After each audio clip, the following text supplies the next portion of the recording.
We had a good practice, man. The kids are awesome. These kids are really fun to be around. I think you guys have been around them enough, and that's a compliment to them. And just the type of kids they are, they're fun to be around. They're fun to talk to, and if you're ever kind of having a bad day, they're kind of fun to be around. Just sit down and visit with other things than even just football.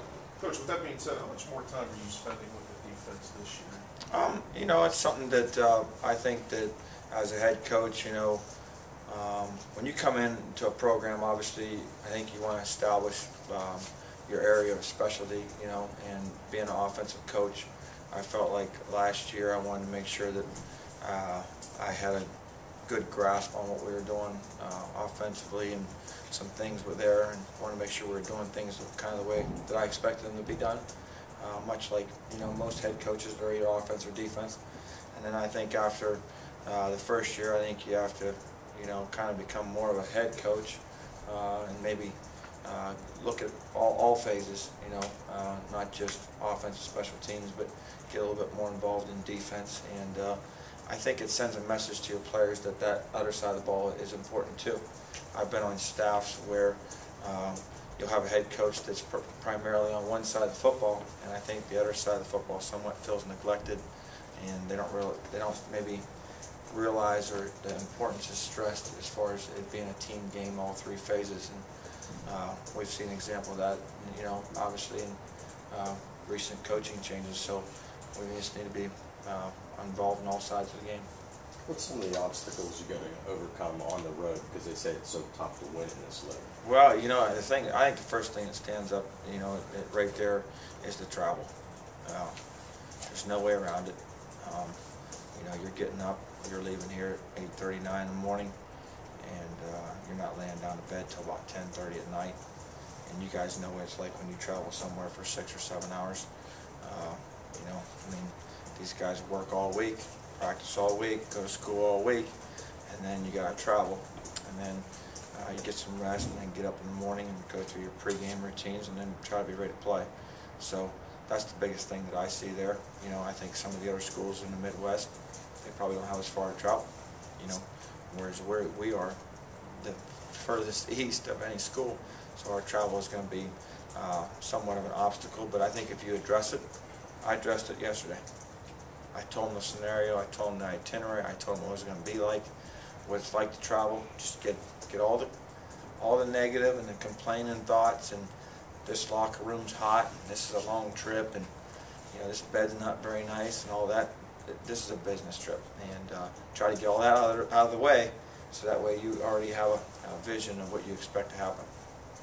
Does it put more of an importance on starting well, early going of a game when you're on the road? Well, I think if you want to do something in this league, all the championship teams in this league, they win road games, and that's something that we've got to go out and play like we're capable of, and it's going to be a hard-fought game. This football team we're getting ready to play is very well coached. It's very clear. This group of seniors that he has is the same group that he played with as a freshman 4 years ago. He came in there, overhauled the program. It's his alma mater. It's important. And they got good football players. There's no question. I'm sorry, where does Fouch, the quarterback, fit in as far as the league? Where do you think he's at? It's him and Brown from Illinois State. Those two guys can throw it around. Fouch will be in a camp next year. I don't think there's any question about that. He'll be in an NFL camp. Guys get a chance to play on Sunday. He's one of those type of guys. Coach, you talked about sending a message to your players, and last week, I think it was late in the fourth, it was 3rd and 8, and rather than just run the ball, punt it, and take your chances, you guys went for it. Does that send a message, that aggressive, hey, we're going for this, we're going to get the win right here? I think, yes, somewhat, but we didn't look at it that way. We tried to look at it from a logical standpoint, as in, hey, they're going to probably call timeout anyways. Let's make an educated decision. We talked about it as an offensive staff, and we felt pretty good about it. Up right there, the last 2 series, they were loading the box up, saying you are not going to run the ball. And we tried, but we didn't execute some things like we needed to. The plays were there, and that's what really upsets you as a coach. But it's a learning experience, and we have to learn from it. We got to learn how to close out games. But moving forward, Kurt made a great throw. Jelani had protection, and you know, big players make big plays in big games. You know, some guys hope to, some guys do it, and those guys' numbers were called and they did it. Eric, the momentum, can you sense that from Saturday? You said you had good practice last night. You know, I think these kids are just excited. They have a humbleness to them. They have a confidence to them. Very young group, but confidence. They have confidence, and we have fun. We know when to tighten it up, and you know, they know that when you turn, you know, I don't have to sell them that this is a good football team. When you turn the film on and watch them do what they did to Western Kentucky and all sides of the football, as far as the special teams, offense, defense, it's very clear that they're a very good football team, and they've done a great job recruiting. I mean, they have more talent than Western Kentucky does, and you know, they're a Division I team with 85 scholarships. They flat out got after them at home, at their place, and got flagged 14 times. Does Kurt belong in that discussion with Matt?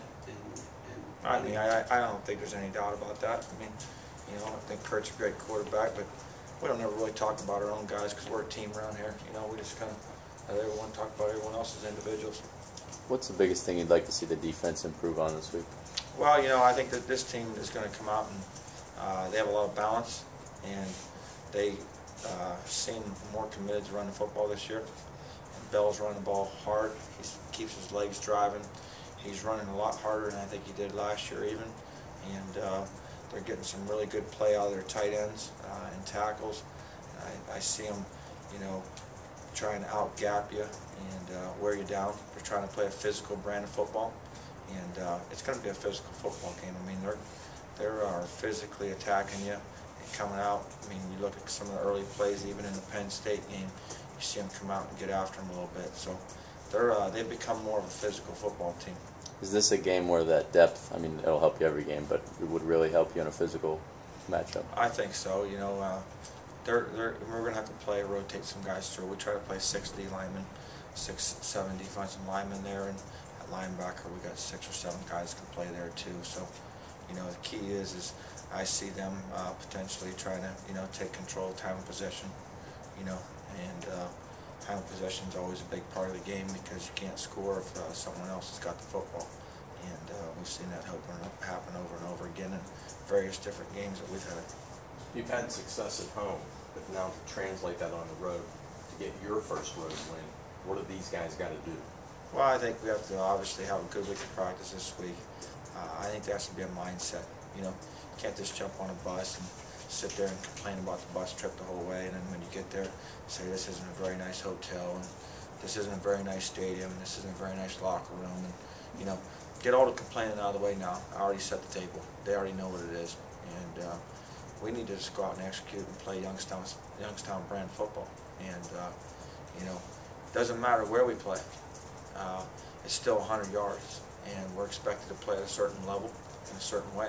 So it really doesn't matter if it's Michigan State, home, away, whatever.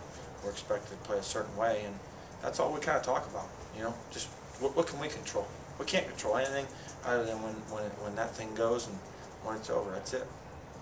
Your receivers need to block a little. I mean, just kind of like looking in last week's game, you missed some blocks on the edge. Yeah, I think it was more of an execution thing and probably a little bit of confusion there. But you know, those guys are young, and you have to kind of go through a little bit of those growing pains. And fortunately, it didn't cost us a football game. But those are all things you got to learn.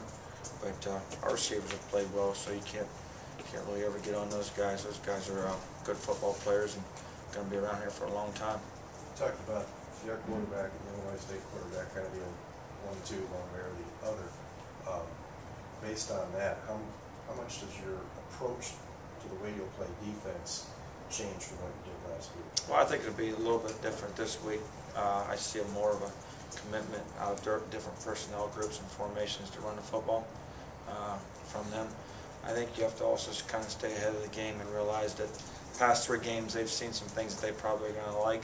So we have to continue to make sure that our corrections are made from the past, aren't showing its head again.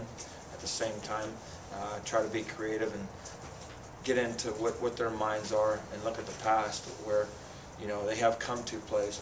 You know, so for example, if you run power, zone, split flow zone. What are they going to come back to? What are they going to complement their run game with, play action wise, and you know, those kind of things. And so it's a little bit of a guessing game, but that's part of why you play this game is try to stay ahead of the game as far as they're, you know, eventually they're going to set you up with this play here, and then come back and run that one. Coach, can you touch on your offensive line, what you see from this group? No seniors, and maybe your influence as a former line coach? Well, you know, quite frankly, I try to leave those guys alone a little bit. I let Coach Priscilla handle those guys. He's obviously done a good job, and we have a very good staff here. Once in a while, we'll have, you know, we meet as an offensive staff quite a bit and talk about things. Once in a while, I'll poke my head in the meeting there and visit with those guys a little bit. But they know that they're expected to play well, and they know that they're probably not ever going to play very well. You know, that's just the truth of the matter. That's the nature of the position. You know, offensive linemen, as soon as you start complimenting too much, they won't play well, and they just won't. I've done it for 20 years, so it's never happened. So you just keep beating on them, and that's what they like, and that's what makes them tough, and that's what they become accustomed to, and that's just the nature of being an offensive lineman. Eric, any concerns with Jermaine on kickoff return now with Stubbs-Amino? No, we got some other guys I'll put back there. Got Jimmy May, got Brandon Thomas back there. Can always put Bellamy back there. Christian Bryan. We got a whole bunch of guys we can put back there. So, you know, obviously, anytime someone gets injured, someone's got to step up and be able to play at a high level. That's one of the fortunate things is we got a little bit of depth finally here, where we can have a couple guys hopefully step in, and there's not a significant drop off, and you know, that's part of being a guy that's being ready to play. And did you move Taylor to defense permanently? He'll be over there permanently, and then if we ever had like a rash of injuries or we're on the road, we didn't have enough running backs, we still keep him in the loop of what's going on offense there. And you know, I want to see what he can do at some of the kickoff returns and try to find a way to get the ball in his hands a little bit, because one thing he can do is run. But you talked a bit about Indiana State's offense. What about their defense, what they do, how they do it, what challenges it presents to you? Well, I think it starts up front for them. You know, Ben Obaseki is number 92. He's up for the Buchanan Award. He's probably the best defensive lineman, second best, probably the best defensive lineman in the league I see right now. I watched him take Penn State's guys and fold them over backwards. So, you know, I was like, where'd this guy come from?